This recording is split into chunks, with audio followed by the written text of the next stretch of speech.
বেগম খালেদা জিয়া আর বেঁচে নেই। তার বিদায় শুধু একটি রাজনৈতিক অধ্যায়ের সমাপ্তি নয়, একটি যুগের অবসান ঘটেছে।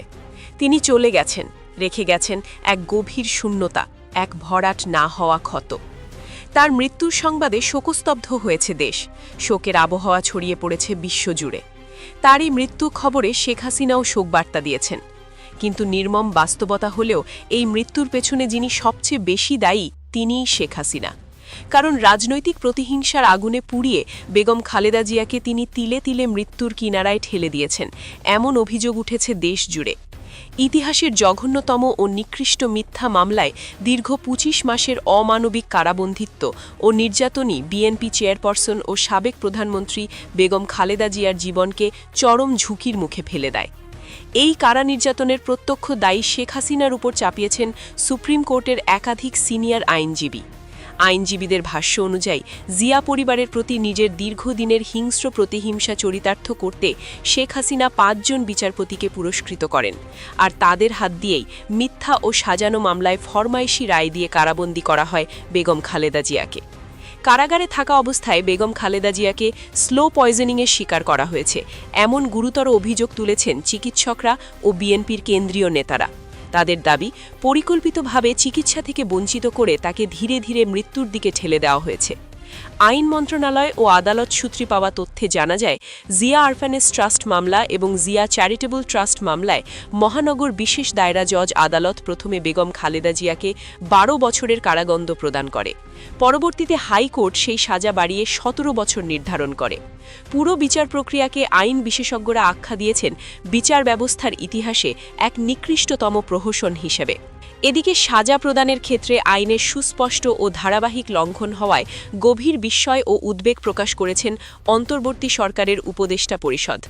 আইন মন্ত্রণালয়ের বিচার বিভাগের ঊর্ধ্বতন একাধিক কর্মকর্তা ও সুপ্রিম কোর্টের সিনিয়র ৫ জন আইনজীবী জানিয়েছেন, তৎকালীন শেখ হাসিনা সরকারের পছন্দের লোকদের বিচারের আসনে বসিয়ে ও পুরস্কারের প্রলোভন দেখিয়ে ফরমাইশি রায় আদায় করে নেওয়া হয়েছে।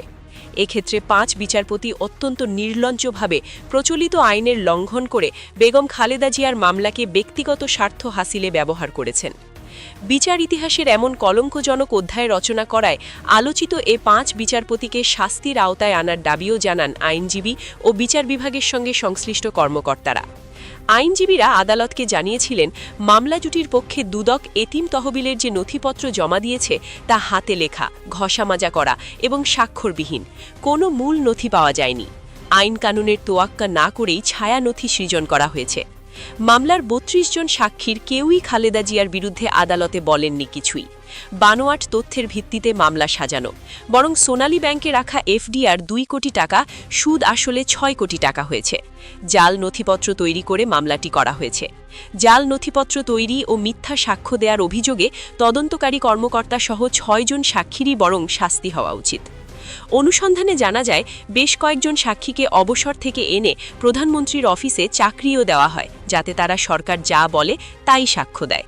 ২০১৫ সালের জুনে ঢাকার বিশেষ জজ ৩-এর বিচারক হিসেবে প্রধানমন্ত্রী খালেদা জিয়ার বিরুদ্ধে জিয়া চ্যারিটেবল ট্রাস্ট দুর্নীতি মামলা ও জিয়া অরফানেজ ট্রাস্ট দুর্নীতি মামলার শুনানির তারিখ নির্ধারণ করেন। ২০১৬ সালের ডিসেম্বরে বিশেষ জজ ৩-এ খালেদা জিয়ার দোষী সাব্যস্ত করে আদালত আদেশ দেয়। ওই দিন থেকে খালেদা জিয়াকে টানা ২৫ মাস কারাগারে আটকে রাখা হয়। কারাগারে গুরুতর অসুস্থ হয়ে পড়লে ২০২০ সালের ২৫শে মার্চ তাকে নির্বাহী আদেশের শর্ত সাপেক্ষে মুক্তি দেওয়া হয়। বিএনপির চেয়ারপারসন ও সাবেক প্রধানমন্ত্রী বেগম খালেদা জিয়ার বিরুদ্ধে অতি তুচ্ছ মামলায় শাস্তি প্রদানকে ফ্যাসিস্ট আওয়ামী লীগ সরকারের প্রতি নিম্নমানের ঘৃণ্য কাজ হিসেবে দেখছে অন্তর্বর্তী সরকারের উপদেষ্টা পরিষদ। প্রতিহিংসার এক নির্লজ্জ উদাহরণ বলেও মনে করছেন বর্তমান সরকারের সংশ্লিষ্টরা। এ বিষয়ে আইন, বিচার ও সংসদ বিষয়ক উপদেষ্টা ড আসিফ নজরুল বলছেন, দুর্নীতি দমন কমিশন ও বিচার বিভাগ গত ১৫ বছরে ফ্যাসিস্ট আওয়ামী লীগ সরকারের দাসে পরিণত হয়েছিল। খালেদা জিয়া ৩ কোটি টাকা এক জায়গায় রেখেছিলেন, একটা টাকাও সেখান থেকে তিনি আত্মসাৎ করেননি, বরং ৩ কোটি টাকা ৬ কোটি টাকা হয়েছে। ওই টাকা কেউ স্পর্শও করেনি। এই টাকা রাখার প্রক্রিয়াগত ভুলের কারণে ৩ বারের প্রধানমন্ত্রী খালেদা জিয়াকে ১০ বছরের জেল দিয়েছে দুদক ও বিচার বিভাগ মিলে। আর সারা দেশে শেখ হাসিনা বলে বেড়াতেন, এতিমের টাকা নাকি খালেদা জিয়া আত্মসাৎ করেছেন। ডক্টর আসিফ নজরুল বলেন, শেখ হাসিনার 15 বছরে আমরা যা দেখেছি, 100 টাকার বালিশ 4 থেকে 5,000 টাকায় কেনা হয়েছে। আমরা দেখেছি 6টি ব্যাংক লুট করা হয়েছে। বাংলাদেশের একজন সাধারণ ব্যবসায়ী সিঙ্গাপুরের সবচেয়ে বড় লোক হয়ে গেছে। আমরা দেখেছি ক্ষমতাচ্যুত প্রধানমন্ত্রীর পিয়ন 400 কোটি টাকার মালিক হয়েছে। এটা হেসে হেসে তিনি জাতির সামনেও বলেছেন।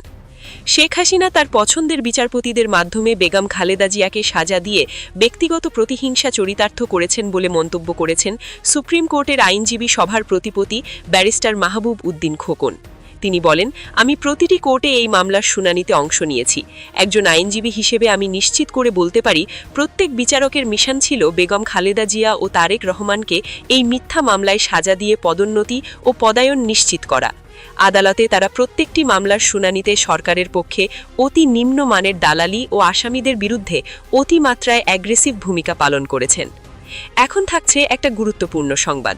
সাবেক প্রধানমন্ত্রী ও বিএনপি চেয়ারপারসন বেগম খালেদা জিয়ার মৃত্যুতে শোক প্রকাশ করেছেন জনপ্রিয় ইসলামিক চিন্তাবিদ ও আলোচক মাওলানা মিজানুর রহমান আজহারি। মঙ্গলবার 30 ডিসেম্বর দুপুরে দেওয়া এক পোস্টে তিনি এ শোক জ্ঞাপন করেছেন।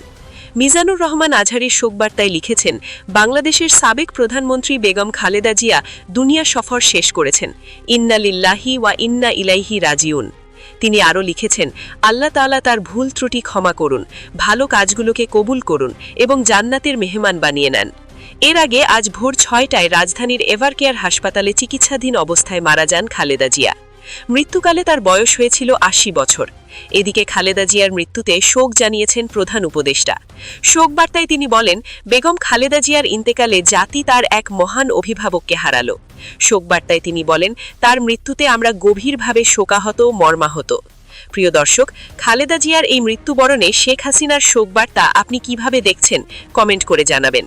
কারণ এই শেখ হাসিনা সরকার থাকা অবস্থায় খালেদা জিয়াকে যেভাবে পেরেছে নির্যাতন করেছে, নানা মিথ্যা মামলায় তাকে বছরের পর বছর কারাবন্দী করে রেখেছে, অথচ আজ সেই শেখ হাসিনাই খালেদা জিয়ার মৃত্যুতে শোকের বার্তা দিচ্ছে। প্রিয় দর্শক, শেষ করছি আমাদের আজকের আয়োজন। খুব শীঘ্রই দেখা হবে পরবর্তী কোনো ভিডিওতে। ততক্ষণ পর্যন্ত সবাই ভালো থাকুন, সুস্থ থাকুন। ধন্যবাদ।